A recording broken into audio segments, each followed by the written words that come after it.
Dear students, ഈ video ക്ലാസ്സിലൂടെ നമ്മൾ discuss ചെയ്യുന്നത് ഫങ്ഷൻസ് ഓഫ് കൊമേഴ്ഷ്യൽ ബാങ്കാണ്. ഇതിനെക്കുറിച്ച് ഒന്ന് രണ്ട് വീഡിയോ നമ്മൾ നേരത്തെ അയച്ചു തന്നിരുന്നു, നിങ്ങൾ കണ്ടിട്ടുണ്ടാവും. അപ്പോൾ ജസ്റ്റ് ഒന്ന് ഓടിച്ച് പോവുകയാണ് നമ്മുടെ ടെക്സ്റ്റ് ബുക്കിലുള്ള ആ രീതിയിലേക്ക് നോക്കുന്നതിന് വേണ്ടി. നമുക്കറിയാം കൊമേഴ്ഷ്യൽ ബാങ്കുകൾ, കൊമേഴ്ഷ്യൽ ബാങ്കിൻ്റെ ഡെഫിനേഷനൊക്കെ നേരത്തെ പറഞ്ഞാണ് അല്ലേ.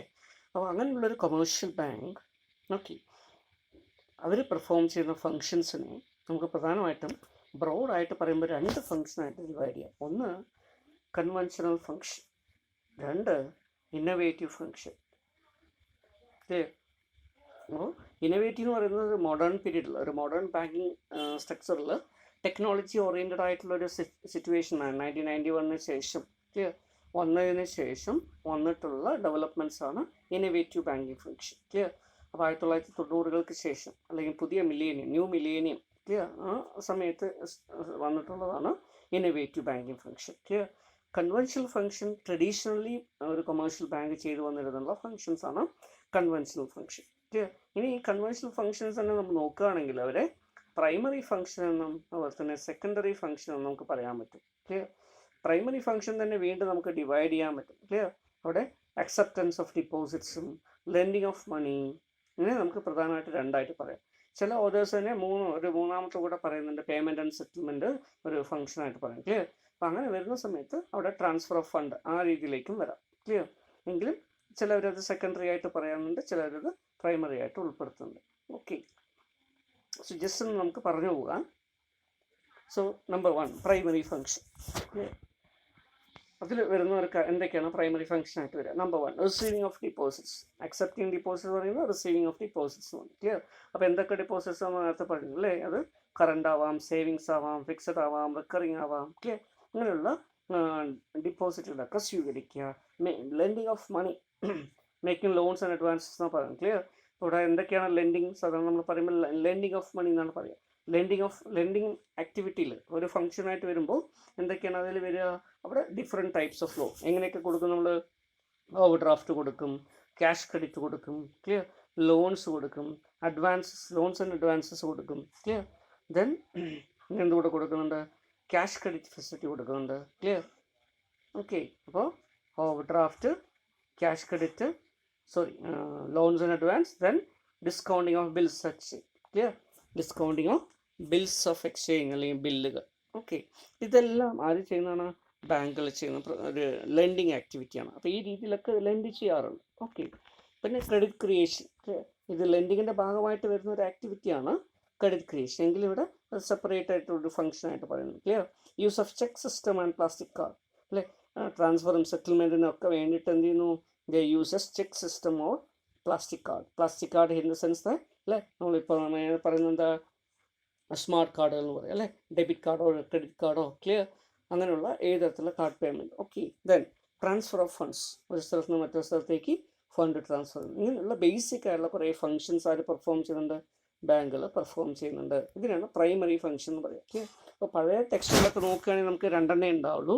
Primary function includes to acceptance of deposits and lending of money. അപ്പോൾ ലെൻഡിങ്ങും അക്സെപ്റ്റൻസും ഇതാണ് പ്രധാനമായിട്ടും വരുന്ന അവരുടെ primary function.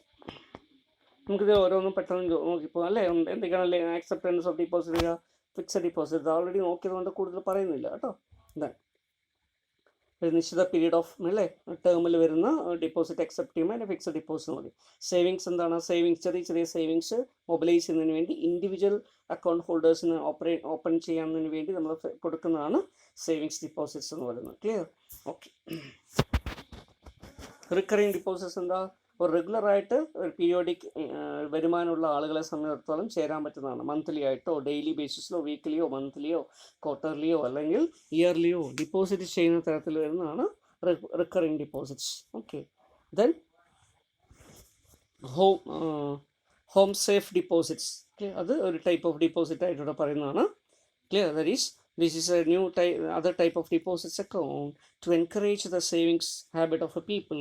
Under this scheme, small pot or box with an opening is supplied to the bank depositor by the bank, and the depositor can save the amount in that box. Periodically, this box is taken to the bank and the amount is credited with the his or her deposit account. അല്ലേ, ഇത് നമ്മൾ അല്ലേ കുറച്ച് വർഷങ്ങൾ അല്ലെങ്കിൽ കാലങ്ങൾക്ക് മുമ്പ് വരെ നമ്മൾ വീടുകളിലൊക്കെ സാധാരണ ഒരു പ്രാക്ടീസ് ആയിരുന്നത് അല്ലേ, ചെറിയൊരു ഹുണ്ടിക അല്ലേ, ഒരു ചെറിയൊരു ബോക്സിൽ നമ്മൾ ഒരു ചെറിയ ഹോൾ മാത്രമേ ഉണ്ടാവും, അതിലേക്ക് എന്ത് ചെയ്യും നമ്മൾ കോയിൻസോ നമുക്ക് കിട്ടുന്ന സേവിങ്സോ ഇട്ട് വയ്ക്കുമായിരുന്നു. ഏതെങ്കിലും ഒരു സമയത്ത് അതിനെ ഉപയോഗിച്ചിട്ട് നമ്മൾ ഒരു ഫ്യൂച്ചർ ഫിനാൻഷ്യൽ നീഡ്സ് മീറ്റ് ചെയ്യും. അല്ലെങ്കിൽ ചില ആൾക്കാർ അത് ഉപയോഗിച്ച് തീർത്ഥാടനമോ അല്ലെങ്കിൽ റിലീജിയസ് പ്ലേസസിലേക്കുള്ള വിസിറ്റോ അല്ലെങ്കിൽ ഒരു ടൂർ പോവുകയോ ഇങ്ങനെയൊക്കെ ചെയ്യുന്നതിന് വേണ്ടി സമാഹരിച്ച് വയ്ക്കുന്ന, അല്ലെങ്കിൽ ഒരു ഫെസ്റ്റിവൽ സീസണോ ഓണമോ വിഷുവോ ഒക്കെ വരുന്ന സമയത്ത് സെലിബ്രേറ്റ് ചെയ്യുന്നതിന് വേണ്ടി സമാഹരിച്ച് വയ്ക്കുന്ന എമൗണ്ടാണ് അല്ലേ. അതുപോലെ ബാങ്കുകളുടെ തന്നെ ഒരു പ്രാക്ടീസ് ഉണ്ടായിരുന്നു. ക്ലിയർ, ഹോം സേഫ് ഡിപ്പോസിറ്റ്സ് എന്നുള്ള രീതിയിൽ ബാങ്കുകൾ എന്ത് ചെയ്യും, ഇത്തരത്തിലൊരു ബോക്സ് ക്ലിയർ ഹുണ്ടികകൾ എന്ത് ചെയ്യും, ദേ വിൽ സപ്ലൈ. അതെന്ത് ചെയ്യാം, വീട്ടിൽ കൊണ്ടുപോകാം, കൊണ്ടുപോയിട്ട് എന്ത് ചെയ്യാം, അതിലേക്ക് ചെറിയ ചെറിയ നിക്ഷേപം അവർക്ക് കിട്ടുന്ന സമയത്തൊക്കെ നിക്ഷേപിച്ച് വെക്കുന്നു. പീരിയോഡിക്കലി മന്ത്ലിയോ അല്ലെങ്കിൽ 1 മാസമോ 2 മാസമോ കൂടുമ്പോൾ എന്ത് ചെയ്യും, അതിനെ ബാങ്കിലേക്ക് കൊണ്ടുപോയി കഴിഞ്ഞാൽ നിറയുമ്പോൾ അത് കൊണ്ടുപോയി കഴിഞ്ഞാൽ അവരെന്ത് ചെയ്യും, ബാങ്ക് അത് ഓപ്പൺ ചെയ്ത് അതിലെ പൈസ വരവ് വെച്ച് അക്കൗണ്ടിൽ ക്രെഡിറ്റ് ചെയ്യും. ഈ രീതിയിലുള്ള ഒരു സേവിങ്സ്, അതാണ് സേവിങ്സ് അക്കൗണ്ടായിട്ടാണ് ഇത് ഓപ്പൺ ചെയ്യുക. ഒരു അക്കൗണ്ട് സേവിങ്സ് ബാങ്ക് അക്കൗണ്ട് ആയിരിക്കും, പക്ഷേ ഒരു സിസ്റ്റത്തിൽ പ്രാക്ടീസിൽ മാത്രം ചെറിയൊരു വ്യത്യാസം. ഓക്കെ, സേവിങ്സ് ബാങ്ക് അക്കൗണ്ട് കൂടെ ചേർത്തിട്ട് ഇത് പറഞ്ഞാലും കുഴപ്പമില്ല. ഓക്കെ, അതുപോലെ ഫിക്സഡ് സേവിങ്സ്, റിക്കറിങ് ഡിപ്പോസിറ്റ്സ് നമ്മൾ പറഞ്ഞു അല്ലേ. അപ്പോൾ ഇങ്ങനെ വരുന്ന കുറേ ഡിപ്പോസിറ്റ്സ് ആണ് വരുന്നത്. ഓക്കെ, അപ്പോൾ കറണ്ട് ആവാം. കറണ്ട് ഡിപ്പോസിറ്റ്സ് എന്താണ്, ബിസിനസ്സോ ട്രേഡേഴ്സോ ഒക്കെ ഓപ്പൺ ചെയ്യുന്ന അക്കൗണ്ടുകളാണ് കറണ്ട് ഡിപ്പോസിറ്റ്സ് എന്ന് പറയുന്നത് അല്ലേ. അപ്പോൾ കറണ്ട് ഡിപ്പോസിറ്റ്സിൽ എന്ത് സംഭവിക്കുന്നു, അവിടെ ഇൻട്രസ്റ്റ് റേറ്റ് നമുക്ക് സാധാരണ കൊടുക്കാറില്ല. ട്രേഡേഴ്സോ ബിസിനസ് പീപ്പിൾസ് ഒക്കെ ആയിരിക്കും ഓപ്പൺ ചെയ്യുക. ഇങ്ങനെ ഡിഫറെൻറ്റ് ടൈപ്സ് ഓഫ് ഡിപ്പോസിറ്റ്സ് നമുക്കുണ്ട്. രണ്ടാമത്തെ ലെൻഡിങ് ഓപ്പറേഷൻ, ബാങ്കുകളുടെ ലെൻഡിങ് എന്താണ് വരുന്നത്. ക്ലിയർ. സോ ലെൻഡിങ് ഓപ്പറേഷൻസിൽ പ്രധാനമായിട്ടും വരുന്നത് ബാങ്ക് നൽകുന്ന different types of lending. Clear, കടം കൊടുക്കുന്നത് എങ്ങനെയൊക്കെയാണ്, ലോൺസ് ആൻഡ് അഡ്വാൻസസ് ആയിട്ട് കൊടുക്കുന്നു. ക്ലിയർ, LND എന്ന് പറയും നമ്മൾ, ലോൺസ് ആൻഡ് അഡ്വാൻസസ്. ലോണുകളായിട്ടും അല്ലെങ്കിൽ അഡ്വാൻസുകളായിട്ടും കൊടുക്കുക. ഇപ്പോൾ ലോൺസ് ആൻഡ് അഡ്വാൻസസിൽ എന്താണ്, ഷോർട്ട് ടേം ആയിട്ടുള്ളോ മീഡിയം ടേം ആയിട്ടുള്ളോ ലോങ് ടേം ആയിട്ടുള്ള ലോണുകൾ കൊടുക്കുന്നു. ക്ലിയർ. അപ്പോൾ നമുക്ക് ഡിഫറെൻറ്റ് ടൈപ്സ് ഓഫ് ലോണിനെ കുറിച്ചൊക്കെ നമ്മൾ അവെയറാണ് അല്ലേ. അഗ്രികൾച്ചർ പർപ്പസിനുള്ള ലോണോ അല്ലെങ്കിൽ മറ്റുള്ള പർപ്പസിനുള്ള ലോണോ, ക്ലിയർ, അല്ലെങ്കിൽ വർക്കിംഗ് ക്യാപിറ്റൽ ലോണോ അല്ലെങ്കിൽ ടേം ലോണുകളോ അല്ലേ, ഇങ്ങനെയൊക്കെ ബിസിനസ്സിന് വേണ്ടി ലോണുകൾ കൊടുക്കുന്നുണ്ട്. ഓക്കെ, അല്ലെ ഹോം പർപ്പസിന് വേണ്ടി നമ്മൾ കൊടുക്കുന്നുണ്ട് ഹോം ലോൺ എന്ന് പറയും. കാർ വാങ്ങിക്കുന്നതിന് വെഹിക്കിൾ അല്ലേ, അതിന് വേണ്ടിയിട്ടാണ് നമ്മൾ വാങ്ങിക്കുന്നതെങ്കിൽ വെഹിക്കിൾ ലോൺസ് ആയിട്ട് കൊടുക്കാറുണ്ട്. ക്ലിയർ, മോട്ടോർ വെഹിക്കിൾ ലോൺ ആയിട്ട് കൊടുക്കാറുണ്ട്. ഓക്കെ, ഇങ്ങനെ പല തരത്തിലുള്ള ലെൻഡിങ്, ലോൺസ് ആൻഡ് അഡ്വാൻസസ് ആയിട്ട് ചെയ്യുന്നുണ്ട്. ഓക്കെ, ദെൻ ഓവർ ഡ്രാഫ്റ്റ് എന്താ, നിലവിൽ കറണ്ട് അക്കൗണ്ട് ഹോൾഡേഴ്സ് ആയിട്ടുള്ള ആളുകൾക്ക് അവരുടെ അക്കൗണ്ടിനേക്കാളും കൂടുതൽ എമൗണ്ട് വിഡ്രോ ചെയ്യാൻ ബാങ്ക് നൽകുന്ന ഒരു പ്രൊവിഷനാണ് ഓവർ ഡ്രാഫ്റ്റ് എന്ന് പറയുന്നത്. ക്ലിയർ. ഫോർ എക്സാമ്പിൾ, നമ്മുടെ അക്കൗണ്ടിൽ 50,000 രൂപ ഉണ്ടായിരുന്നു. ക്ലിയർ, നമ്മൾ കുറേ ചെക്കുകൾ കൊടുത്തു, പക്ഷെ അതിൽ 55,000 രൂപയുടെ ചെക്കാണ് ടോട്ടൽ വന്നത്. ക്ലിയർ, അപ്പോൾ ബാങ്ക് എന്ത് ചെയ്യും, ചെക്ക് റിജക്റ്റ് ചെയ്ത് വരും അല്ലേ. പക്ഷേ ഇങ്ങനെ റിജക്റ്റ് ചെയ്യുമ്പോൾ ബിസിനസ്സിൻ്റെ റെപ്യൂട്ടേഷനെ ഗുഡ്വില്ലിനെയൊക്കെ അത് ബാധിക്കും. അതില്ലാതിരിക്കാൻ വേണ്ടി ബാങ്കുകളുമായിട്ട് ഈ അക്കൗണ്ട് ഹോൾഡർക്ക് ഒരു എഗ്രിമെൻറ്റിൽ ഏർപ്പെടാം. ക്ലിയർ, ഒരു നിശ്ചിത പരിധി വരെ ഓവർ ഡ്രോ ചെയ്യാനുള്ള ഫെസിലിറ്റിയാണ്. ക്ലിയർ. അപ്പോൾ എന്ത് ചെയ്യും, bank allows customers to overdraw to a certain extent. Clear. For example, പരമാവധി 10,000 രൂപ വരെ അല്ലെങ്കിൽ 25,000 രൂപ വരെ അല്ലെങ്കിൽ 50,000 രൂപ വരെ ഒക്കെ ഓവർ ഡ്രോ ചെയ്യാനുള്ള ഫെസിലിറ്റി കൊടുക്കുന്നു. ഇങ്ങനെ ഓവർ ഡ്രാഫ്റ്റ് കൊടുക്കുന്ന സമയത്ത് എത്ര ദിവസത്തേക്കാണ് ഓവർ ഡ്രാഫ്റ്റ് നിലനിൽക്കുന്നത് അല്ലെങ്കിൽ ഓവർ ഡ്രാൻ അക്കൗണ്ട് ബാലൻസ് നിൽക്കുന്നത്, അക്കൗണ്ടിൽ ക്രെഡിറ്റ് ഇല്ലാതെ ഡെബിറ്റ് ആയിട്ട് നിൽക്കുന്നത്, ആ പീരീഡിലേക്ക് എന്ത് കൊടുത്താൽ മതി, ഇൻട്രസ്റ്റ് കൊടുത്താൽ മതി. ക്ലിയർ.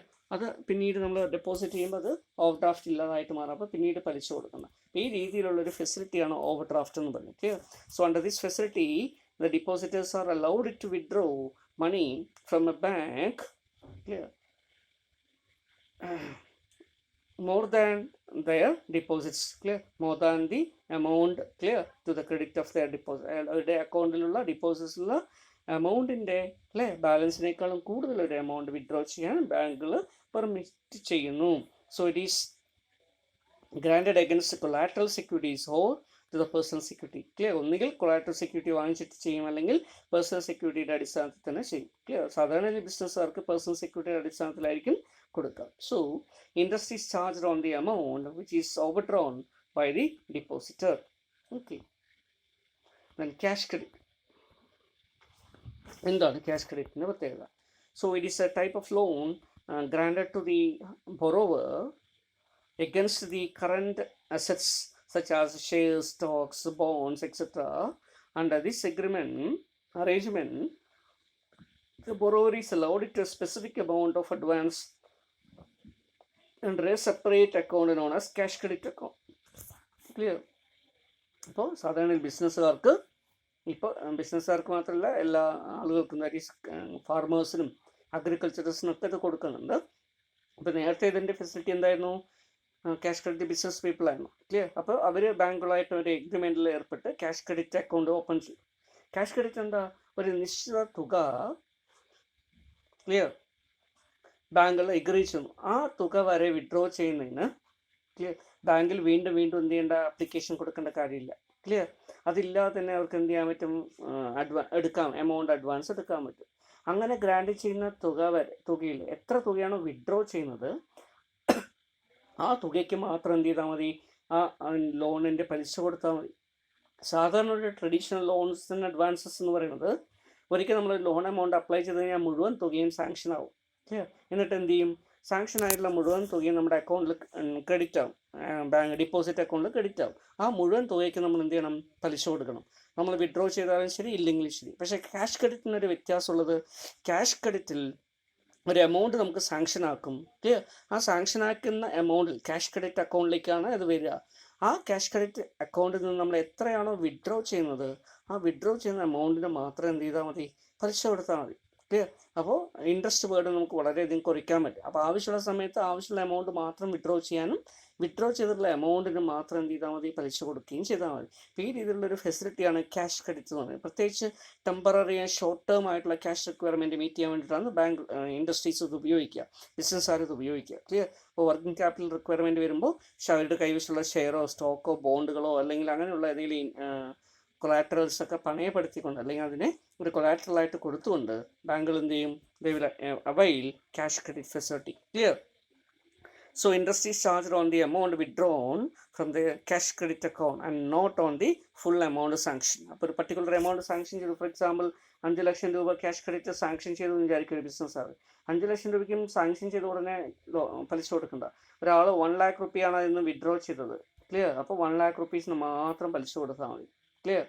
ഇനി അടുത്ത 1 ലക്ഷം കൂടി നമ്മൾ വീണ്ടും വിഡ്രോ ചെയ്ത് കഴിഞ്ഞാൽ 2 ലക്ഷം രൂപയ്ക്ക് പലിശ കൊടുത്താൽ മതി. അപ്പോൾ ആവശ്യമുള്ള സമയത്ത് ആവശ്യമുള്ള എമൗണ്ട് മാത്രം വിഡ്രോ ചെയ്യുക, അതിന് ഔട്ട്സ്റ്റാൻഡിംഗ് ആയിട്ടുള്ള എമൗണ്ടിന് മാത്രം എന്ത് ചെയ്താൽ മതി? പലിശ കൊടുത്താൽ മതിയാവും. ഇതാണ് ക്യാഷ് ക്രെഡിറ്റ് എന്ന് പറയുന്നത്. ദെൻ ബാങ്കുകൾ ഓഫർ ചെയ്യപ്പെടുന്ന അല്ലെങ്കിൽ നൽകുന്ന ലെൻഡിങ്ങിൽ വരുന്ന വേറൊരു പ്രധാനപ്പെട്ട ആക്ടിവാണ് discounting of bill of exchange. Clear?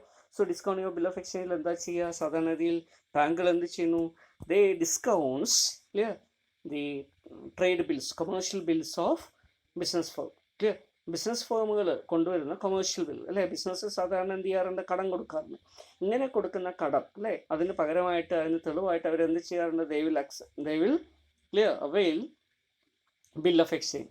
മറ്റുള്ള ആൾക്കാരൊക്കെ ബില്ല് എഴുതി, അല്ലേ, ബിൽ ഓഫ് എക്സ്ചേഞ്ച് എന്താണെന്നൊക്കെ നമ്മൾ പിന്നീട് നോക്കുന്നുണ്ട്, അപ്പോൾ നെഗോഷ്യബിൾ ഇൻസ്ട്രുമെൻറ്റ്സ് ഒക്കെ നോക്കുമ്പോൾ. പക്ഷേ എങ്കിലും ഒരു പക്ഷേ നിങ്ങൾ ഹയർ സെക്കൻഡറി ക്ലാസ്സുകളിലൊക്കെ പഠിച്ചിട്ടുണ്ട്. Okay? So bill of exchange എന്ന് പറഞ്ഞ ഒരു ഇൻസ്ട്രുമെൻ്റ് ആണ്, അല്ലേ? കടം നൽകുന്ന വ്യക്തി, ക്ലിയർ, കടം നൽകിയിരിക്കുന്ന വ്യക്തിയോടത്ത്, അല്ലേ, ഒരു രേഖ എഴുതിയിട്ട് അവർ കൊടുക്കുന്നു, അവരത് അക്സെപ്റ്റ് ചെയ്ത് കൊടുക്കും. ക്ലിയർ? അതൊരു ബില്ലെന്നാണ് പറയുക. ഇങ്ങനെ ബിൽ ഓഫ് എക്സ്ചേഞ്ച് സാധാരണ നോർമലി ഒരു ട്രേഡിംഗ് ട്രാൻസാക്ഷൻ നടക്കുമ്പോൾ അതിന് തെളിവായിട്ട് ഒരു സെക്യൂരിറ്റിക്ക് വേണ്ടി ബിൽ ഓഫ് എക്സ്ചേഞ്ച് എഴുതി വാങ്ങിക്കാറുണ്ട്. ഇങ്ങനെ അക്സെപ്റ്റ് ചെയ്ത് വാങ്ങിക്കുന്ന ബില്ലുകൾ, ക്ലിയർ, വാങ്ങിച്ചാൽ അക്സെപ്റ്റ് ചെയ്ത് നൽകപ്പെടുന്ന ബില്ലുകൾ, ക്ലിയർ, ഒരു നെഗോഷ്യബിൾ ഇൻസ്ട്രുമെൻ്റ് ആയിട്ട് മാറും. ഇങ്ങനെയുള്ളൊരു നെഗോഷ്യബിൾ ഇൻസ്ട്രുമെൻറ്റിന് ഒരു നിശ്ചിത പീരീഡ് ഉണ്ടാകും. 90 days വരെയൊക്കെയാണ് അതിൻ്റെ പീരീഡ്. ക്ലിയർ? അതിനൊരു ഇൻട്രസ്റ്റ് റേറ്റ് ചാർജ് ചെയ്തുകൊണ്ട് അതിൻ്റെയുള്ള എമൗണ്ട് എന്ത് ചെയ്യാൻ പറ്റും? മറ്റേ പാർട്ടിക്ക് ഒരു നിശ്ചിത പീരീഡിനുള്ളിൽ അടച്ചു തീർക്കാൻ പറ്റും. ഇങ്ങനെ എഴുതപ്പെടുന്ന ബിൽ ഓഫ് എക്സ്ചേഞ്ച്, അല്ലേ, കടം കൊടുത്തിരിക്കുകയാണ് നമ്മൾ, പകരം കിട്ടിയത് എന്താ? ക്യാഷ് അല്ല കിട്ടിയിരിക്കുന്ന ബിൽ ഓഫ് എക്സ്ചേഞ്ച്. പക്ഷേ ബിസിനസ്സിന് എപ്പോഴും എന്താ ആവശ്യം വരും? പൈസ ആവശ്യം വരും. അപ്പോൾ ബാങ്കുകൾ എന്ത് പ്രൊവൈഡ് ചെയ്യുന്നു? ഇങ്ങനെ ബിസിനസ്സുകാർക്ക് കിട്ടുന്ന ബിൽ ഓഫ് എക്സ്ചേഞ്ചിനെ ബാങ്കുകൾ കൊണ്ടുപോയി കഴിഞ്ഞാൽ ബാങ്കുകൾ എന്ത് ചെയ്യുന്നതിനെ ഡിസ്കൗണ്ട് ചെയ്ത് എമൗണ്ട് കൊടുക്കുന്നു. എന്താണ് അപ്പോൾ discounting? Discounting is A process whereby bank, clear, pays the amount of the bill or bill of exchange after deducting a certain amount, clear, a small amount called discount on bill of exchange. Clear?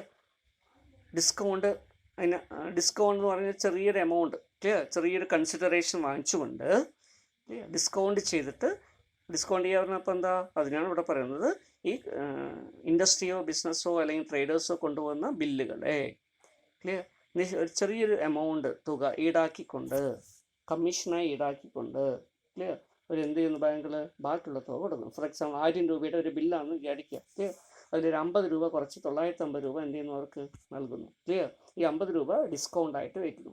അല്ലെങ്കിൽ 25 രൂപ കുറച്ച് 975 രൂപ കൊടുക്കുന്നു. 25 രൂപ എന്ത് ചെയ്യുന്നു discount ആയിട്ട് പറയുന്നു. ക്ലിയർ ഇങ്ങനെ ബാങ്ക് ചാർജ് ചെയ്യുന്ന എമൗണ്ടിന് ഡിസ്കൗണ്ട് എന്ന് പറയും. ഈ പ്രോസസ്സിന് ഡിസ്കൗണ്ടിങ് ഓഫ് ബിൽസ് എന്ന് പറയും. ക്ലിയർ ഇങ്ങനെ ഡിസ്കൗണ്ടിങ് ഓഫ് ബിൽസ് വഴി ബിസിനസ്സിന് എന്ത് കിട്ടുന്നു, ലിക്വിഡ് ക്യാഷ് വളരെ പെട്ടെന്ന് കിട്ടാനും അവർക്ക് തുടർന്നുള്ള ബിസിനസ് ചെയ്യാനും പറ്റും.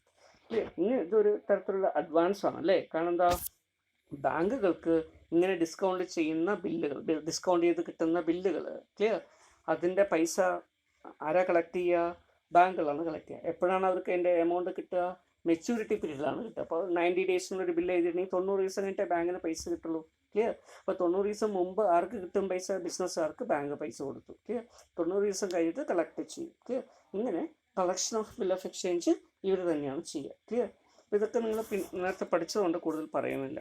ഓക്കെ അപ്പോൾ ഇതൊക്കെയാണ് ബാങ്കിൻ്റെ ലെൻഡിങ് ഓപ്പറേഷൻ വരുന്നത്.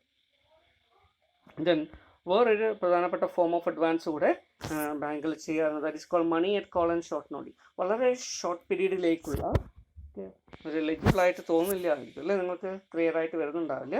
So the amount is heading എന്ന് പറഞ്ഞതാണ് money at call CALL and short notice. Money at call and short notice എന്താണ്? So it's a temporary advance, a short period advance clear granted by banks to especially stock brokers clear അല്ലെങ്കിൽ business people. ഇവർക്കൊക്കെ ചിലപ്പോൾ ഒരു ദിവസത്തേക്കോ 2 ദിവസത്തേക്കോ അല്ലെങ്കിൽ ഒരാഴ്ചത്തേക്കൊക്കെ പൈസ ആവശ്യമായിട്ട് വരും. അത് കഴിഞ്ഞ അവരുടെ കയ്യിൽ പൈസ ഉണ്ടാവും. ക്ലിയർ ഇങ്ങനെ ഒരു ഷോർട്ട് പീരീഡിലേക്ക്, വെരി ഷോർട്ട് പീരീഡിലേക്ക് പൈസ ആവശ്യമായിട്ട് വരുമ്പോൾ അത് നൽകുന്നതിന് വേണ്ടി കൊടുക്കപ്പെടുന്ന അഡ്വാൻസസിനെയാണ് money at call and short notice എന്ന് പറയുന്നത്. ക്ലിയർ അപ്പോൾ ഇവിടെ money at call and short നോട്ടീസിൻ്റെ പ്രത്യേകത എന്താ? It's a very short term advance. Clear granted by banks to ആർക്കൊക്കെ കൊടുക്കുന്നു? സ്റ്റോക്ക് ബ്രോക്കേഴ്സിനോ അല്ലെങ്കിൽ അത്തരത്തിലുള്ള അല്ലെ ഷെയർ ട്രേഡിംഗ് ഒക്കെ ചെയ്യുന്ന ആളുകൾക്കോ അതല്ലെങ്കിൽ ട്രേഡേഴ്സിനോ ബിസിനസ് പീപ്പിൾസിനോ ഒക്കെ നൽകുന്ന ചെറിയ ഷോർട്ട് ടേം അഡ്വാൻസ് ആണ് money at call and short notice. Okay ഇതിൻ്റെ ഒരു പ്രത്യേകത എന്താണ്? അറ്റ് കോൾ മീൻസ് വാട്ട്, ആവശ്യപ്പെടുന്ന സമയത്ത് തിരിച്ചു നൽകാമെന്ന് പറഞ്ഞിട്ടാണ് കടം കൊടുക്കുന്നതെങ്കിൽ അല്ലേ അതിന് മണി അറ്റ് കോൾ എന്ന് പറയും. എന്താണ്? ഓൺ ഡിമാൻഡ് ആണ് ഇവിടെ. ക്ലിയർ ഇപ്പോൾ ബാങ്ക് ഫോർ എക്സാമ്പിൾ SBI എന്ന് പറയുന്നൊരു ബാങ്ക് ക്ലിയർ ഒരു സ്റ്റോക്ക് ബ്രോക്കർക്ക് കടം നൽകി. ക്ലിയർ ആ സ്റ്റോക്ക് ബ്രോക്കർക്ക് പറയാണ് clear the amount is repayable on call, on demand. നിങ്ങൾ ആവശ്യപ്പെടുമ്പോൾ പൈസ തിരിച്ചു തരണം എന്ന് പറഞ്ഞിട്ടാണ് കൊടുക്കുന്നത്. ക്ലിയർ ഇപ്പോൾ SBI ഒരു ദിവസം കഴിഞ്ഞ് തിരിച്ചു വെച്ച് കഴിഞ്ഞാൽ ഒരു ദിവസം കഴിഞ്ഞ ഉടനെ നമ്മൾ സ്റ്റോക്ക് ബ്രോക്കർ പൈസ കൊടുക്കണം. ക്ലിയർ ദെൻ 2 ദിവസം കഴിഞ്ഞിട്ടാണ് തിരിച്ചു വയ്ക്കുന്നതെങ്കിൽ 2 ദിവസം കഴിഞ്ഞിട്ട്. ക്ലിയർ ഇങ്ങനെ ആവശ്യപ്പെടുന്ന സമയത്ത് എന്ത് ചെയ്യണം? കൊടുക്കണം. ക്ലിയർ അപ്പം ഇങ്ങനെ ഓൺ ഡിമാൻഡ് അനുസരിച്ചിട്ട്, ഓൺ ഡിമാൻഡ് എന്ന് പറഞ്ഞാൽ എന്താ? ആവശ്യപ്പെടുമ്പോൾ കൊടുക്കുക. ക്ലിയർ അതിനെയാണ് നമ്മൾ കോൾ എന്ന് പറയുക, CALL. കോൾ ചെയ്യുന്ന സമയത്ത് പൈസ തിരിച്ചടയ്ക്കേണ്ട പൈസ ആയിട്ടുള്ള ലോണാണ് മണി അറ്റ് കോൾ. ദെൻ അടുത്തെന്താണ്? അറ്റ് ഷോർട്ട് നോട്ടീസ് ആണ് അല്ലേ. എന്താണ്? What is money at short notice? So these are all temporary advance, short term advance granted clear for a period up to 1 week or 2 weeks. Clear ഒരാഴ്ചയോ 2 ആഴ്ചയോ പരമാവധി clear നൽകപ്പെടുന്ന ലോണുകളാണ് ഈ ഷോർട്ട് നോട്ടീസ്. ക്ലിയർ അപ്പോൾ ഫോർ എക്സാമ്പിൾ 7 days നോട്ടീസ് കൊണ്ട് അല്ലെങ്കിൽ 5 days notice കൊണ്ട് തിരിച്ചടയ്ക്കേണ്ട പൈസ. അപ്പോൾ എന്ത് ചെയ്യണം? ബാങ്കിൽ എന്ത് ചെയ്യും? പൈസ ആവശ്യമുണ്ടെങ്കിൽ കടം കൊടുത്തിരിക്കുന്ന ഇൻസ്റ്റിറ്റ്യൂഷന് ഒരു ചെറിയ നോട്ടീസ് കൊടുക്കും. Clear 2 day notice, 3 day notice അല്ലെങ്കിൽ 5 day നോട്ടീസ്. അത് എഗ്രിമെൻറ്റിൽ പറഞ്ഞിട്ടുണ്ടാവും ഇത്ര ദിവസത്തെ നോട്ടീസിന് പൈസ ആണ്. അപ്പോൾ ഫോർ എക്സാമ്പിൾ SBI ബാങ്ക് തന്നെ ഒരു ബിസിനസ്സിന് അല്ലെങ്കിൽ ബിസിനസ്സിന് എന്ത് ചെയ്തു? ലോൺ കൊടുത്തെന്ന് വിചാരിക്കുക. Clear money at call and short നോട്ടീസാണ് കൊടുത്തിരിക്കുന്നത്. ഓക്കെ അപ്പോൾ അതിൽ എഗ്രിമെൻറ്റിൽ പറയുന്നത് 3 days നോട്ടീസാണ് പറഞ്ഞിരിക്കുന്നത് വിചാരിക്കുക. അപ്പോൾ SBI എന്ത് ചെയ്യും? ഒരു പൈസ ആവശ്യമുണ്ടെന്ന് പറഞ്ഞിട്ട് ഒരു നോട്ടീസ് കൊടുത്തു. ക്ലിയർ ആ നോട്ടീസ് കിട്ടി 3 ദിവസം അതിന് കഴിഞ്ഞ 3 ദിവസത്തിനുള്ളിൽ എന്ത് ചെയ്യണം? ഇത് പൈസ തിരിച്ചടയ്ക്കണം. ക്ലിയർ ഇങ്ങനെ കൊടുക്കുന്നതാണ് ഷോർട്ട് നോട്ടീസ് എന്ന് പറയുന്നത്. ക്ലിയർ അപ്പോൾ ഇത്തരത്തിൽ വരുന്നതാണ് money at call and short notice. ഇതും ഒരു ഫോം ഓഫ് അഡ്വാൻസ് ആയിട്ട് നമുക്ക് പറയാം. ദെൻ വരുന്ന വേറൊരു ഫങ്ഷനാണ് കൺസ്യൂമർ ക്രെഡിറ്റ്. ക്ലിയർ എന്താണ് കൺസ്യൂമർ ക്രെഡിറ്റ്? നമ്മൾ പറയേണ്ട കാര്യമില്ല അല്ലേ. അപ്പോൾ മിക്കവാറും ബാങ്കുകളും ഇപ്പോൾ ക്ലിയർ പ്രത്യേകിച്ച് കഴിഞ്ഞ 1-2-3 ഡിക്കേഡുകളായിട്ട് ക്ലിയർ ഒരു 2 ഡിക്കേഡ് 10-20-30 വർഷങ്ങളായിട്ട് ബാങ്കുകൾ എന്ത് ചെയ്യുന്നു? കൺസ്യൂമർ ക്രെഡിറ്റ് മേഖലയെ വളരെയധികം ശ്രദ്ധിക്കുന്നുണ്ട്. ക്ലിയർ കൺസ്യൂമർ ക്രെഡിറ്റ് എന്ന് പറഞ്ഞാൽ എന്താ, അവർക്ക് ആവശ്യമായിട്ടുള്ള രീതിയിലുള്ള ക്രെഡിറ്റുകൾ, കൺസംഷന് വേണ്ടിയിട്ടുള്ള ക്രെഡിറ്റുകൾ നൽകുക. ക്ലിയർ? അപ്പോൾ അതിൽ പല കാര്യങ്ങളും വരാം അല്ലേ. അവരുടെ കൺസംഷന് വേണ്ടി അവർ വാങ്ങിക്കുന്ന ഹൗസ് ഹോൾഡ് ഐറ്റംസ്, ക്ലിയർ, അതിന് വേണ്ടിയിട്ടുള്ള ലോണുകളാവാം, അതല്ലെങ്കിൽ റിലേറ്റഡ് ആയിട്ടുള്ള ലോണുകളാവാം. ഇത്തരത്തിലുള്ള ലോൺസും അഡ്വാൻസസ് ഒക്കെ നൽകുന്ന ക്രെഡിറ്റിനെയാണ് നമ്മൾ കൺസ്യൂമർ ക്രെഡിറ്റ് കൊണ്ട് മീൻ ചെയ്യുന്നത്. ഓക്കെ, ഏറ്റവും പ്രധാനപ്പെട്ട ഒരു കൺസ്യൂമർ ലോണായിട്ട് നമുക്ക് പറയാൻ പറ്റുന്ന ഒരു കാര്യം എന്താ, വെഹിക്കിൾ ലോണാണ് അല്ലേ. ഒരു കാർ പർച്ചേസ് ചെയ്യണം, അതല്ലെങ്കിൽ ഒരു വെഹിക്കിൾ പർച്ചേസ് ചെയ്യണം അല്ലേ. ആ സമയത്തൊക്കെ എന്ത് ചെയ്യുന്നു, 2 വീലറോ അല്ലെങ്കിൽ കാറോ 4 വീലേഴ്സോ ഒക്കെ പർച്ചേസ് ചെയ്യുന്ന സമയത്ത് എന്ത് ചെയ്യുന്നു, ലോണ് പ്രൊവൈഡ് ചെയ്യുന്നു. ക്ലിയർ? ബാങ്കുകൾ അതിനെ ഫിനാൻസ് ചെയ്യുന്നു. ക്ലിയർ? അപ്പോൾ ഇത്തരത്തിലുള്ള ഫിനാൻസിങ് അറേഞ്ച്മെൻറ്റ് ബാങ്കുകൾ ചെയ്യുന്നുണ്ട്. Okay, so that is called consumer loan. അതുപോലെ തന്നെ മിസലേനിയസ് അഡ്വാൻസസ്.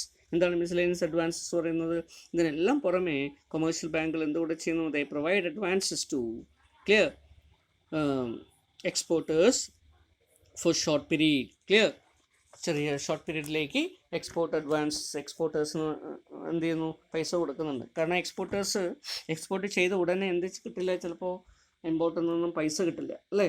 അതുകൊണ്ട് എന്ത് ചെയ്യണം, ആ പീരീഡ് വരെയുള്ളത് മീറ്റ് ചെയ്യണം. അപ്പോൾ അതുകൊണ്ട് അത്തരത്തിൽ ഇങ്ങനെ ഒരു എക്സ്പോർട്ട് ബില്ല് അവർ സബ്മിറ്റ് ചെയ്ത് കഴിഞ്ഞാൽ അതിന് ബേസിസിൽ എന്ത് ചെയ്യുന്നു, അതിൻ്റെ പൈസ കൊടുക്കുന്നു, അവരുടെ ബില്ലുകൾ ഡിസ്കൗണ്ട് ചെയ്ത് കൊടുക്കുന്നു. ക്ലിയർ?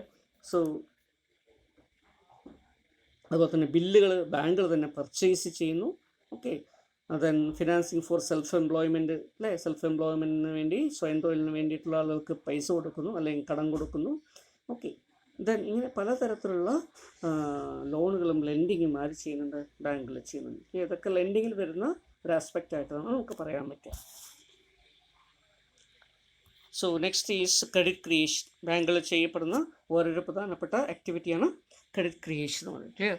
എന്താണ് ക്രെഡിറ്റ് ക്രിയേഷൻ അല്ലേ? നമുക്കറിയാൻ പറ്റും, കൊമേഴ്ഷ്യൽ ബാങ്കുകളുടെ ഏറ്റവും ഒരു പ്രധാനപ്പെട്ട ഫീച്ചർ എന്ന് പറയുന്നത്, commercial banks are able to create credit.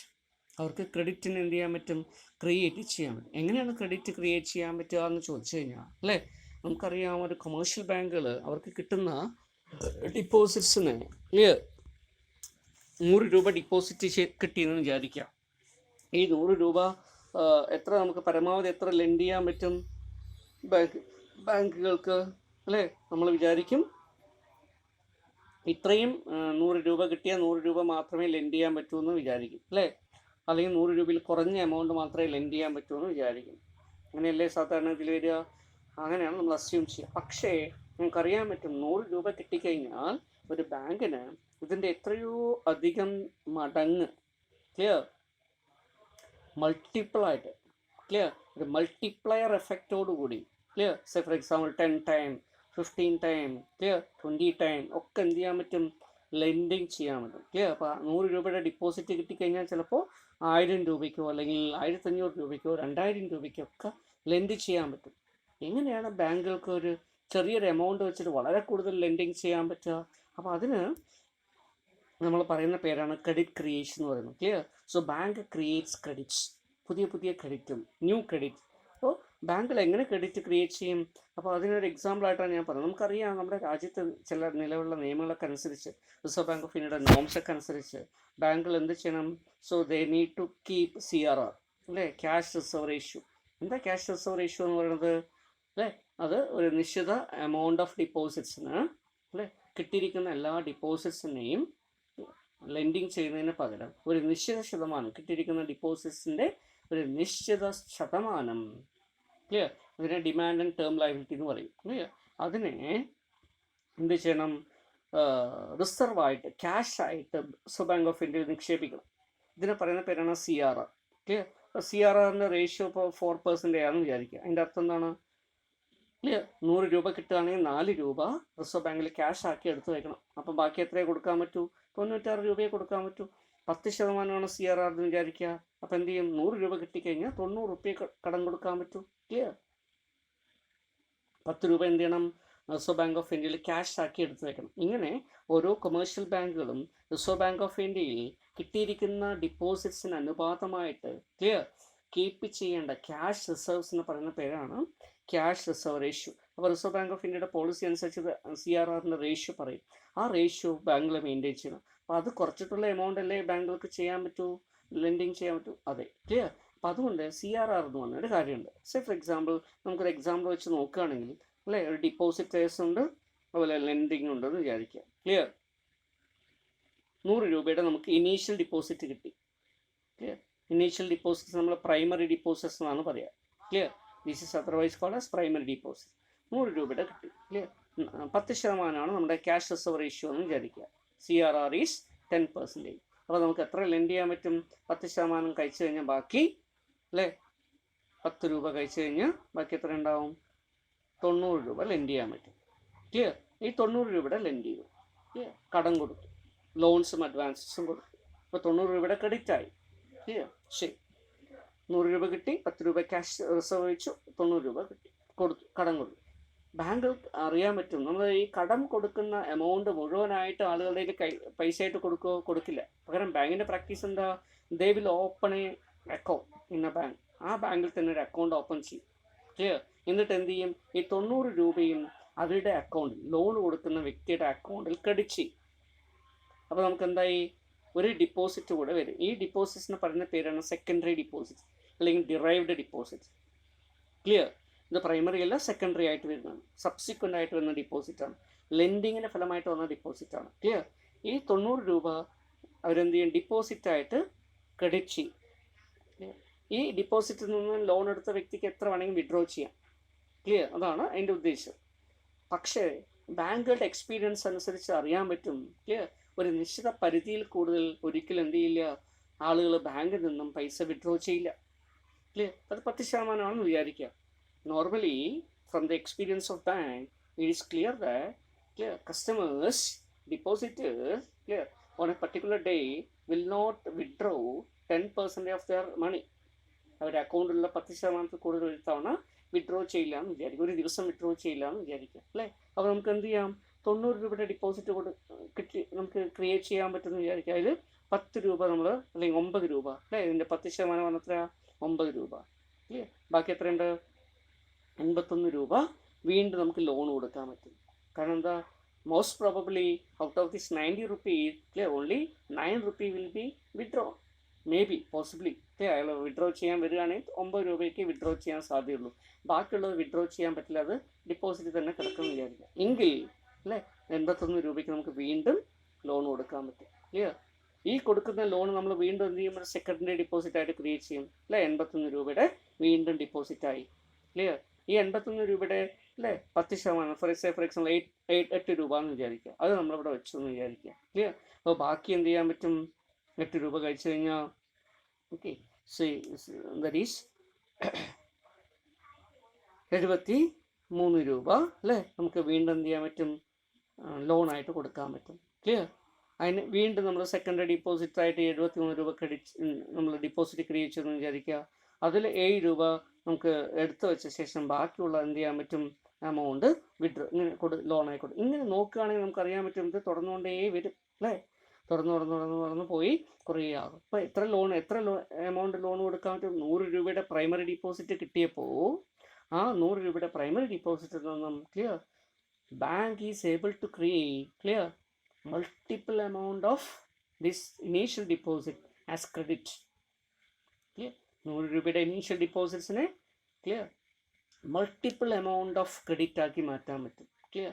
ഇങ്ങനെ ഒരു പ്രൈമറി ഡിപ്പോസിറ്റ്സിനെ ക്ലിയർ കൂടുതൽ ക്രെഡിറ്റ് ആക്കി മാറ്റാൻ, ലോണുകളാക്കി മാറ്റാൻ, ക്രെഡിറ്റ് ക്രിയേറ്റ് ചെയ്യാൻ അല്ലേ ബാങ്കുകളുടെ കഴിവിനെ നമ്മൾ മൾട്ടിപ്ലയർ എഫക്റ്റ് എന്നാണ് പറയുക.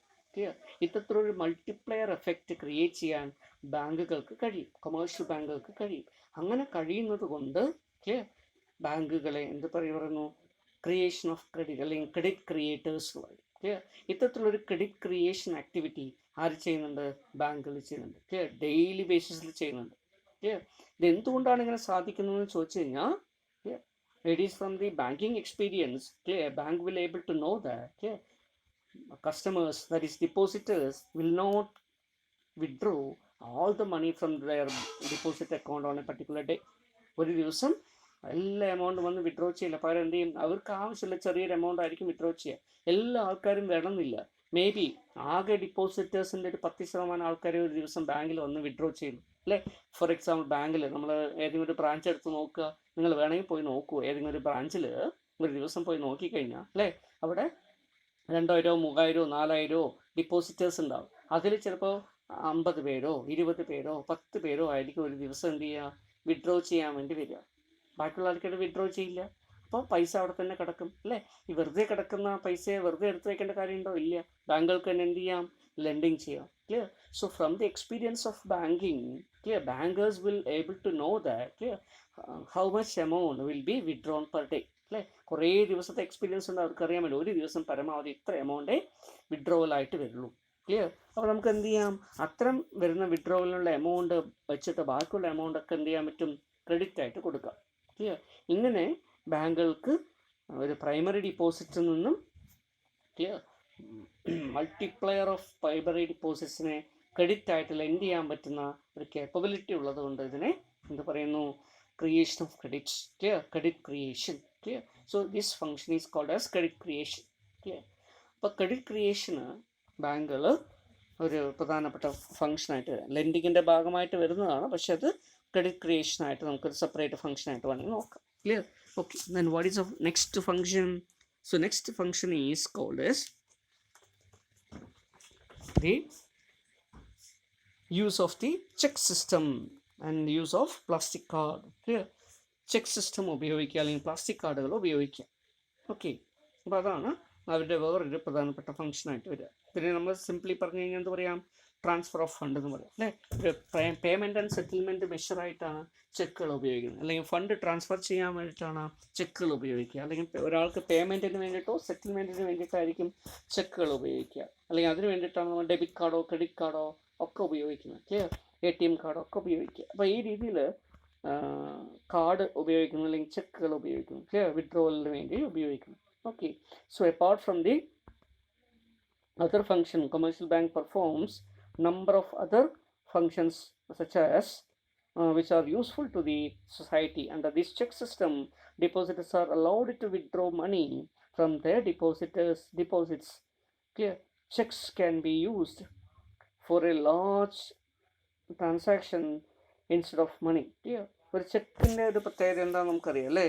ചെക്ക് എന്ന് പറഞ്ഞാൽ എന്താ, ഒരു ഷീറ്റ് ഓഫ് പേപ്പറാണ്. അതിൽ ഒരാൾക്ക് പൈസ കൊടുക്കാറുണ്ട്. വിഡ്രോ ബാങ്കിൽ പോയി വിഡ്രോ ചെയ്തിട്ട് പൈസ കൊടുക്കുന്നതിന് പകരം എന്ത് ചെയ്യാൻ പറ്റും, ഒരു ചെക്ക് എഴുതി കൊടുക്കുക. ക്ലിയർ. സേ ഫോർ എക്സാമ്പിൾ 1000 രൂപയുടെ ഒരു ചെക്ക് എഴുതി സൈൻ ചെയ്ത് കൊടുത്തു. ക്ലിയർ. ഇനി ചെക്ക് കൊടുക്കുന്നതിൻ്റെ അഡ്വാൻറ്റേജ് എന്താ, ചെക്ക് സിസ്റ്റത്തിൻ്റെ പ്രത്യേകത, ഈ ഇഷ്യൂ ചെയ്യുന്ന ചെക്ക് ഒരാളുടെ പേരിൽ മിസ്റ്റർ എയുടെ പേരിൽ നമ്മൾ കൊടുത്തു എന്ന് വിചാരിക്കും. എ എന്ന് പറയുന്ന ഒരാൾ അല്ലെ, ചെക്ക് കിട്ടിയിട്ടുള്ള ഒരാൾ ബാങ്കിൽ കൊണ്ടുപോയിട്ട് എന്ത് ചെയ്യണം, ഇതിനെ പ്രസൻറ്റ് ചെയ്യുന്നു. അപ്പോഴേ പൈസ കിട്ടുള്ളൂ. ചെക്ക് കിട്ടിയ ഉടനെ അയാൾ പോവില്ല. ചെക്കിൻ്റെ വാലിഡിറ്റി എന്താ, ഇപ്പോഴുള്ള നിയമം അനുസരിച്ച് എത്രയുണ്ട്, സോ 90 days വരെ പീരീഡ് ഉണ്ട്, 90 ദിവസം. ക്ലിയർ. 3 months വരെയാണ് ഇതിൻ്റെ വാലിഡിറ്റി പീരീഡ്. അപ്പോൾ 3 മാസത്തിനുള്ളിൽ എന്ത് ചെയ്യാം, എപ്പോൾ വേണമെങ്കിലും കൊണ്ടുപോയിട്ട് ബാങ്കിന് പൈസ വാങ്ങിക്കാം. അപ്പോൾ കിട്ടിയിരിക്കുന്ന ചെക്ക് എന്ത് ചെയ്യാൾ, അയാളുടെ സൗകര്യം നോക്കിയിട്ട് ബാങ്കിൽ കൊണ്ടുപോകുള്ളൂ. ക്ലിയർ. സോ മേ ബി ഒരു ദിവസം 2 ദിവസം 3 ദിവസം 4 ദിവസം അല്ലെങ്കിൽ 5 ദിവസം ഒക്കെ ചെയ്യാം. ഇങ്ങനെ എടുക്കും. ഇനി അയാൾ ബാങ്കിൽ കൊണ്ടുപോകുന്നില്ല എന്ന് വിചാരിക്കുക. ചെക്കിനുള്ള വേറൊരു പ്രത്യേകത, cheques are negotiable instrument. Negotiable instrument ആയതുകൊണ്ട് എന്ത് ചെയ്യാം, ഒരു വ്യക്തിക്ക് അയാൾക്ക് കിട്ടിയിരിക്കുന്ന ചെക്ക് വേറൊരാൾക്ക് എന്ത് ചെയ്യാം, ട്രാൻസ്ഫർ ചെയ്ത് കൊടുക്കാം. ഇങ്ങനെ ട്രാൻസ്ഫർ ചെയ്ത് കൊടുക്കുമ്പോൾ എന്ത് ചെയ്യും, ചെക്കിൻ്റെ ബാക്കിൽ അല്ലേ അതിലെന്ത് ചെയ്യുന്നു, എൻഡോസ്ഡ് ടു, ക്ലിയർ, ഇന്ന വ്യക്തി എന്ന് പറഞ്ഞിട്ട് അയാളുടെ പേര്. സേ ഫോർ എക്സാമ്പിൾ മിസ്റ്റർ ബിക്കാണ് പൈസ കൊടുക്കാണ്ടെന്ന് വിചാരിക്കുക, 1000 രൂപ. അയാൾ എന്ത് ചെയ്തു, ഈ കിട്ടിയ ചെക്കിനെ എൻ്റെ ബാക്കിൽ സൈൻ ചെയ്തിട്ട് ബിയുടെ പേര് എഴുതിയിട്ട് കൊടുത്തു. അപ്പോൾ ബിയുടെ ചെക്കായിട്ട് മാറിയത്. ക്ലിയർ. അപ്പോൾ ബിക്ക് ഇനി ബാങ്കിൽ കൊണ്ടുപോയി പൈസ വാങ്ങിക്കാം. ഇതിന് പറയുന്ന പേരാണ് എൻഡോഴ്സ്മെൻറ്റ്. ക്ലിയർ. അപ്പോൾ ഇത്തരത്തിൽ എൻഡോഴ്സ്മെൻറ്റ് വരാം. ഇങ്ങനെ ഒരു ചെക്ക് തന്നെ ഒരു ദിവസത്തിൽ ഇഷ്യൂ ചെയ്ത ചെക്ക്, ക്ലിയർ, കുറേ എൻഡോഴ്സ്മെൻ്റൊക്കെ കഴിഞ്ഞ് അതിൻ്റെ പേയ്മെൻറ്റിലേക്ക് വരുമ്പോൾ ചിലപ്പോൾ മാസങ്ങളാകും അല്ലേ. അതുവരെ ക്യാഷ് എന്ത് ചെയ്യുന്നില്ല, വിഡ്രോ ചെയ്യുന്നില്ല.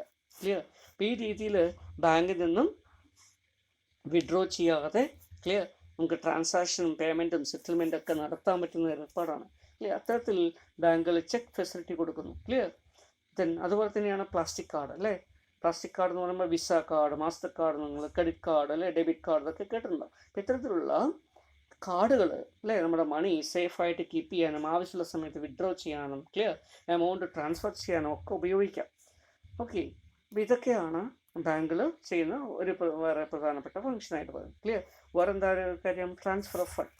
ഒരു സ്ഥലത്ത് നിന്ന് മറ്റൊരു സ്ഥലത്തേക്കോ ഒരു അക്കൗണ്ടിൽ നിന്ന് മറ്റൊരു അക്കൗണ്ടിലേക്കോ ഒക്കെ എമൗണ്ട് ട്രാൻസ്ഫർ ചെയ്യാൻ കൊമേഴ്ഷ്യൽ ബാങ്കുകൾക്ക് കഴിയും അല്ലേ? So under this function commercial bank provide facilities for transferring funds from one part of the country to another part of the country. So money transfer by issuing bank draft, clear, mail transfers, telegraphic transfer, electronic fund transfer, clear, ഇതൊക്കെ secondary function ആയിട്ടാണ് ചില orders പറയുന്നുണ്ടാവുക. Clear?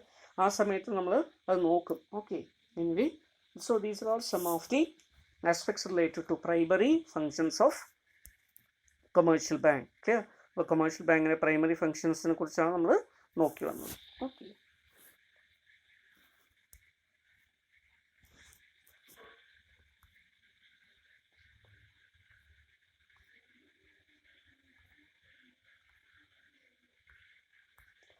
Then secondary ഫങ്ഷനും കൂടെ നോക്കി നമുക്ക് നിർത്താം. Clear? So what are the secondary function? So agency service. Secondary ഫങ്ഷൻസിനെ പ്രധാനമായിട്ടും ബാങ്കുകളുടെ സെക്കൻഡറി ഫങ്ഷൻസിനെ നമ്മൾ എന്ത് ചെയ്യുന്നുണ്ട്? രണ്ടായിട്ട് ഡിവൈഡ് ചെയ്യുന്നുണ്ട്. ക്ലിയർ? ഒന്ന് ഏജൻസി സർവീസസ് എന്നും രണ്ടാമത്തത് ജനറൽ യൂട്ടിലിറ്റി സർവീസ് എന്നും. ഇതിന് ഏജൻസി ഫങ്ഷൻ എന്നും ജനറൽ യൂട്ടിലിറ്റി ഫങ്ഷൻസ് എന്നും വേണമെങ്കിൽ പറയാം. ഓക്കെ, എന്തൊക്കെയാണ് ബാങ്കുകൾ പ്രൊവൈഡ് ചെയ്യുന്ന agency function? Clear? So what are the agency function? So a bank performs a number of function on behalf of the customer as an agent. Clear? ഒരു കസ്റ്റമറുടെ agent ആയിട്ട് പ്രവർത്തിച്ചുകൊണ്ട് ബാങ്കുകൾ കസ്റ്റമർക്ക് വേണ്ടി എന്ത് ചെയ്യുന്നു? കുറേയധികം ഫംഗ്ഷൻ പെർഫോം ചെയ്യുന്നു. ഇങ്ങനെയുള്ള ഫങ്ഷൻസിനാണ് ഏജൻസി ഫങ്ഷൻ എന്ന് പറയുന്നത്. ക്ലിയർ? അപ്പോൾ എന്തൊക്കെയാണ് ആ തരത്തിൽ വരാവുന്ന agency function? Number 1, collection of credit instrument. Clear? Credit instruments കസ്റ്റമർക്ക് വേണ്ടി എന്ത് ചെയ്യുന്നു? കളക്ട് ചെയ്യുന്നു. ക്ലിയർ? ഒരു ബാങ്കിൽ നിന്നും മറ്റൊരു ബാങ്കിലേക്ക് കളക്ട് ചെയ്യുന്നു, ഒരു വ്യക്തിയിൽ നിന്ന് മറ്റൊരു വ്യക്തിയിലേക്ക് കളക്ട് ചെയ്യുന്നു. Clear? So they collect cheques, bill of exchange, promissory note etcetera on behalf of the customer.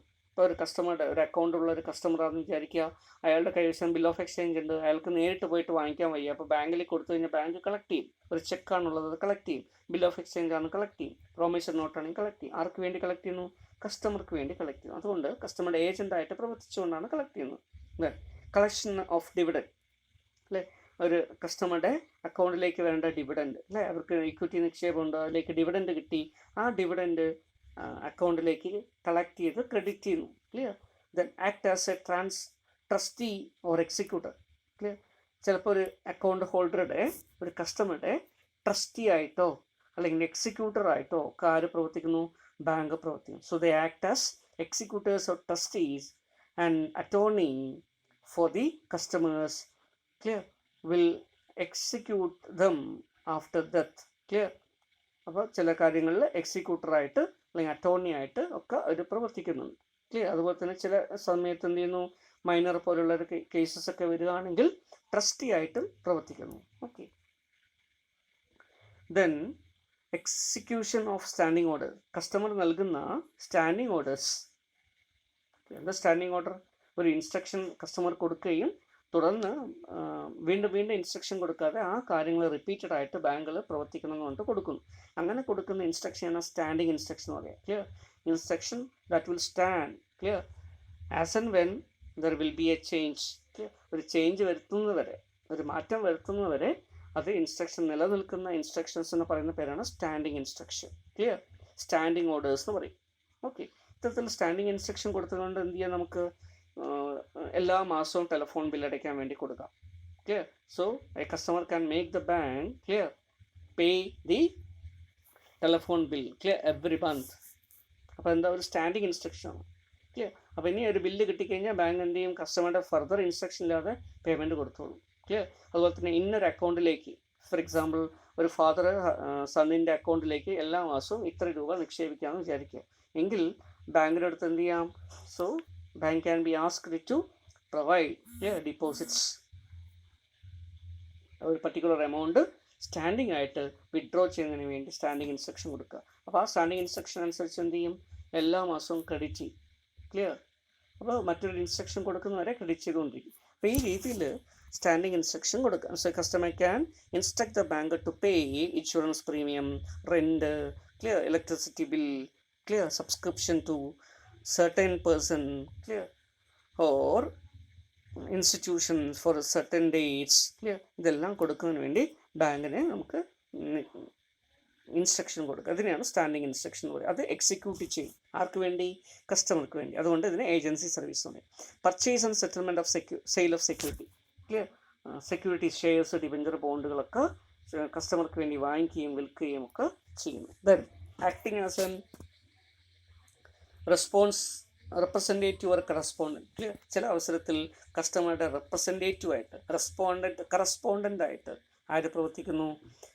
നമ്മുടെ ബാങ്കുകൾ പ്രവർത്തിക്കുന്നു. Clear. So they also act as representatives or correspondence of the customers and other banks, and they get passports, travellers tickets, book vehicles, then plot for customers, and receives letters on behalf of the customer. Clear. കസ്റ്റമേഴ്സിന് വേണ്ടി ഇങ്ങനെയുള്ള കാര്യങ്ങളൊക്കെ ആര് ചെയ്യുന്നുണ്ട്? Bank ചെയ്യാറുണ്ട്. ആർക്ക് വേണ്ടി? കസ്റ്റമേഴ്സിന് വേണ്ടി. ഓൺ ദി ഇൻസ്ട്രക്ഷൻ ആണ് ചെയ്യുന്നത്. അതുകൊണ്ട് ഏജൻസി സർവീസ് ആയിട്ടാണ് ഇത് പറയുന്നത്. റെമിറ്റൻസ് ഓഫ് ഫണ്ട്, കസ്റ്റമർക്ക് വേണ്ടി ഫണ്ടുകൾ റെമിറ്റ് ചെയ്യുന്നു. Then deals of foreign exchange deal ചെയ്യുന്നു. ക്ലിയർ. കസ്റ്റമർക്ക് കൈവശമുള്ള ഫോറിൻ എക്സ്ചേഞ്ച് റുപ്പിയായിട്ട് കൺവേർട്ട് ചെയ്യുകയോ, കസ്റ്റമർക്ക് ഫോറിൻ എക്സ്ചേഞ്ച് വേണമെങ്കിൽ റുപ്പി എമൗണ്ട് നിക്ഷേപിക്കുമ്പോൾ ഫോറിൻ എക്സ്ചേഞ്ച് കൊടുക്കുകയൊക്കെ ചെയ്യും. So they act as agents of for any government, local authority etcetera. കസ്റ്റമർക്ക് വേണ്ടി ഗവൺമെൻറ്റിനെയോ ലോക്കൽ അതോറിറ്റിക്കൊക്കെ ആവശ്യമുള്ള റെമിറ്റൻസോ പേയ്മെൻറ്റോ ഒക്കെ കൊടുക്കുന്നതിന് വേണ്ടി ഏജൻ്റായിട്ട് പ്രവർത്തിക്കുന്നു. ആക്ട് ആസ് ആൻ അഡ്മിനിസ്ട്രേറ്റർ, ചില അവസരത്തിൽ ബാങ്കുകൾ എന്തുകൂടെ ആയിട്ട് ആക്ട് ചെയ്യുന്നു? ട്രസ്റ്റി ആയിട്ടും എക്സിക്യൂട്ടറായിട്ടും അഡ്മിനിസ്ട്രേറ്ററായിട്ടും ഒക്കെ ആക്ട് ചെയ്യുന്നുണ്ട്. Clear.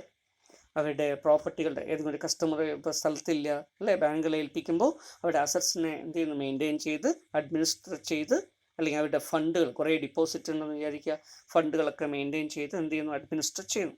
The bank will make application on behalf of their customers. Clear. കസ്റ്റമേഴ്സിന് വേണ്ടി എന്ത് ചെയ്യുന്നു?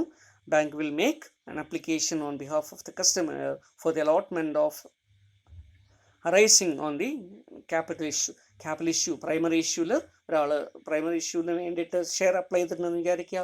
അങ്ങനെയുള്ള ഷെയർ അപ്ലിക്കൻസിന് വേണ്ടി, ക്ലിയർ, കസ്റ്റമേഴ്സിന് വേണ്ടി ബാങ്കിൽ എന്ത് ചെയ്യുന്നു? അലോട്ട്മെൻറ്റ് ഉണ്ടെങ്കിൽ അത് വാങ്ങിക്കുകയും ഫണ്ട് ട്രാൻസ്ഫർ ചെയ്യുകയും അലോട്ട്മെൻറ്റ് മണി അടയ്ക്കുകയും ഒക്കെ ചെയ്യുന്നു. ഓക്കെ, ഇതൊക്കെ ഏജൻസി സർവീസുകളാണ്. അടുത്ത് വരുന്നത് ജനറൽ യൂട്ടിലിറ്റി സർവീസ്. ക്ലിയർ. പൊതുവായിട്ട് എല്ലാവർക്കും വേണ്ടി ബാങ്കുകൾ പെർഫോം ചെയ്യുന്ന സർവീസുകളെയാണ് ജനറൽ യൂട്ടിലിറ്റി സർവീസ് എന്ന് പറയുന്നത്. Clear. So which are useful to the community at large, public at large, പബ്ലിക്കിന് മൊത്തമായിട്ടാണ് കൊടുക്കുക. കസ്റ്റമേഴ്സിന് വേണ്ടി മാത്രമല്ല, ആർക്ക് വേണമെങ്കിൽ കൊടുക്കുക. ഏജൻസി സർവീസിൻ്റെ ഒരു പ്രത്യേകത, കസ്റ്റമേഴ്സിന് വേണ്ടി മാത്രം പെർഫോം ചെയ്യുന്ന സർവീസാണ് ഏജൻസി സർവീസ്. ജനറൽ യൂട്ടിലിറ്റി സർവീസോ കസ്റ്റമേഴ്സിനും കൊടുക്കും, മറ്റുള്ള പബ്ലിക്കിനും കൊടുക്കും. ദെൻ എന്തൊക്കെയാണ് അതിൽ വരുന്ന കാര്യം? സേഫ് കസ്റ്റഡി ഓഫ് വാല്യുബിൾ, അല്ലേ, ലോക്കർ ഫെസിലിറ്റി, ലോക്കർ ഓപ്പൺ ചെയ്യാനും അതിൽ സോ കസ്റ്റമേഴ്സിന് വേണ്ടിയിട്ടും പബ്ലിക്കിന് വേണ്ടിയിട്ടും എന്ത് ചെയ്യുന്നു? Bank can accept securities, documents, valuable goods like gold and jewellery item four safe custody. Clear. ബാങ്കുകളിൽ എന്ത് ചെയ്യാൻ പറ്റും? ഇതെല്ലാം സുരക്ഷിതമായിട്ട് വെക്കാൻ പറ്റും. ക്ലിയർ. ഇതിൻ്റെ ഒരു മോഡേൺ വേർഷനാണ് നമ്മൾ ലോക്കർ എന്ന് പറയുന്നത്. Clear. So bank act as A custodian of valuable. ചില അവസരത്തിൽ ബാങ്കുകൾ എന്താ കൂടെ ആക്ട് ചെയ്യുന്നു? കസ്റ്റോഡിയൻ ആയിട്ട്. ക്ലിയർ. അപ്പോൾ അവരുടെ വാല്യുബിൾസ് ഒക്കെ സൂക്ഷിച്ച് വെക്കുന്ന ഒരു കസ്റ്റോഡിയൻ ആയിട്ട് ബാങ്കുകൾ പെർഫോം ചെയ്യാറുണ്ട്. ക്ലിയർ. പബ്ലിക്കിന് വേണ്ടി. അതുപോലെ ലോക്കർ ഫെസിലിറ്റീസ് കൊടുക്കുന്നു. Clear. Commercial banks are generally equipped with specially constructed strong room for locker facility. അവിടെ എന്ത് ചെയ്യാൻ ഇത്തരത്തിലുള്ള വാല്യുബിൾസ് കൊണ്ട് വയ്ക്കാം, അത് ഓപ്പറേറ്റ് ചെയ്യാൻ എടുക്കുകയും ഒക്കെ ചെയ്യാം. ക്ലിയർ. അപ്പോൾ നേരത്തെ പറഞ്ഞിരിക്കുന്ന ഫംഗ്ഷനും അല്ലേ, സേഫ് കസ്റ്റഡിയും ലോക്കർ ഫെസിലിറ്റി നമ്മൾ വ്യത്യാസം എന്താ? സേഫ് കസ്റ്റഡിയിൽ എന്ത് സാധനമാണ് നമ്മൾ വയ്ക്കുന്നത് മുൻകൂട്ടി ബാങ്കിനെ അറിയിക്കണം. ക്ലിയർ. അത് നേരിട്ടാണ് നമ്മൾ കൊണ്ട് കൊടുക്കുക. ബാങ്ക് അതിനെ കീപ്പ് ചെയ്യും, അത് അതേപോലെ തന്നെ നമുക്ക് തിരിച്ചു തരും. ബാങ്കാണ് ഇതെല്ലാം ഡീൽ ചെയ്യുന്നത്. ലോക്കർ ഫെസിലിറ്റി എന്ത് ചെയ്യുന്നു? ഒരു കസ്റ്റമർക്ക് ഒരു ചെറിയ പ്ലേസ്, ക്ലിയർ, ലോക്കറും അതിൻ്റെ ലോക്കും അതിൻ്റെ കീയും കൂടെ കൊടുക്കുന്നു. ക്ലിയർ. അവിടെ എന്ത് ചെയ്യുന്നു? അതിലെന്താണ് വയ്ക്കുകയെന്ന് ആർക്കേ അറിയുള്ളൂ? കസ്റ്റമർക്കേ അറിയുള്ളൂ. ബാങ്ക് അതിൽ ഇടപെടാറില്ല. ക്ലിയർ. അതിൻ്റെ ഒരു കീ ബാങ്കിൻ്റെ കൈവശം, ഒരു കീ കസ്റ്റമറുടെ കൈവശമുണ്ടാകും. ക്ലിയർ. ഈ ലോക്കറിൽ കീ എന്ത് ചെയ്യാം? കസ്റ്റമർക്ക് ബാങ്ക് അടുത്ത് വാങ്ങിച്ചിട്ട് ലോക്കർ കീ കൂടെ വാങ്ങിച്ചിട്ട് കസ്റ്റമറുടെ കീ ഉപയോഗിച്ച് ഡബിൾ കീ ഉപയോഗിച്ച് എന്ത് ചെയ്യാം? ലോക്കറിൽ സാധനം വയ്ക്കുകയും എടുക്കുകയും ഒക്കെ ചെയ്യും. അപ്പോൾ ഇത്തരത്തിലുള്ള ലോക്കർ ഫെസിലിറ്റി എല്ലാവർക്കും കൊടുക്കുക. ലെറ്റർ ഓഫ് ക്രെഡിറ്റ് വേറൊരു പ്രധാനപ്പെട്ട ജനറൽ യൂട്ടിലിറ്റി സർവീസാണ്. ക്ലിയർ? എക്സ്പോർട്ടേഴ്സിന് വേണ്ടി, ഇമ്പോർട്ടേഴ്സിന് വേണ്ടി, അല്ലേ, ഫോറിൻ ട്രേഡ് നടത്തുന്ന ആളുകൾക്ക് വേണ്ടി എന്ത് ചെയ്യുന്നു? So on the request of the importer the bank issues letter of credit in favour of the exporter. Clear? എന്താ ലെറ്റർ ഓഫ് ക്രെഡിറ്റിൻ്റെ പ്രത്യേകത? അല്ലേ, ഇമ്പോർട്ടർ എക്സ്പോർട്ടർക്ക് പൈസ കൊടുക്കണം. ക്ലിയർ? ആ പൈസ അല്ലേ ഈ ഇമ്പോർട്ടറുടെ കൈവശം നിന്ന് വാങ്ങിച്ച് എക്സ്പോർട്ടിങ്ങിൻ്റെ ബാങ്കിലേക്ക് അടച്ചോളാം എന്ന് പറഞ്ഞിട്ടുള്ളൊരു ഗ്യാരണ്ടി പോലെ കൊടുക്കുന്നതാണ് ലെറ്റർ ഓഫ് ക്രെഡിറ്റ്. ക്ലിയർ? പത്രത്തിലുള്ള ലെറ്റർ ഇഷ്യൂ ചെയ്യും. ഫണ്ട് ട്രാൻസ്ഫർ ചെയ്ത് കൊടുക്കുന്നു. ക്ലിയർ? ഏതൊരു വ്യക്തിക്കും എന്ത് ചെയ്യാൻ പറ്റും? ബാങ്കിൽ പോയിട്ട് ഒരു അക്കൗണ്ടിൽ നിന്ന് അല്ലേ ഒരു നിശ്ചിത പൈസ അടച്ചിട്ട് അത് മറ്റൊരു അക്കൗണ്ടിലേക്ക് ട്രാൻസ്ഫർ ചെയ്യുന്നതിന് വേണ്ടി കൊടുക്കാൻ പറ്റും. ക്ലിയർ? അത് എന്തൊക്കെ രൂപത്തിൽ? ഡിമാൻഡ് ഡ്രാഫ്റ്റായിട്ട് വേണമെങ്കിൽ ചെയ്യാം. ഇപ്പോഴൊക്കെയാണെങ്കിൽ ഇലക്ട്രോണിക് ഫണ്ട് ട്രാൻസ്ഫർ വഴിയും ചെയ്യാം. ക്ലിയർ? അതുപോലെ ട്രാവലേഴ്സ് ചെക്കുകൾ വഴിയൊക്കെ ചെയ്യാൻ പറ്റും. Clear? Providers of information. Clear? ബാങ്കിൽ എന്ത് ചെയ്യും? They collect and supply information about the merchants and business concerns at distant places. Clear?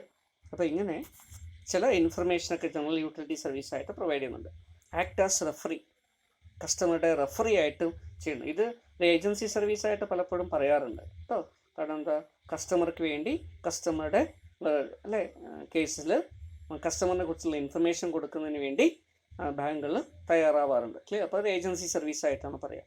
ചില കേസിൽ ക്ലിയർ മറ്റുള്ള ഒരു ഇൻസ്റ്റിറ്റ്യൂഷന് വേണ്ടി ബാങ്കുകൾ റെഫറി ആയിട്ട് കൂടെ വയ്ക്കാറുണ്ട്. Clear? So bank act as a referee with respect to the financial standing, business reputation and responsibility of a customer. കസ്റ്റമറുടെ കേസിൽ ഇത് ഏജൻസി സർവീസാണ്. പബ്ലിക്കിന് വേണ്ടി ചെയ്യുമ്പോൾ ജനറൽ യൂട്ടിലിറ്റി സർവീസായിട്ടുമാണ്. അണ്ടർ റൈറ്റേഴ്സ് ഓഫ് ഷെയർസ് ഒക്കെ എന്ത് ചെയ്യുന്നു? അണ്ടർ റൈറ്റ് ചെയ്യുന്നു. ക്ലിയർ?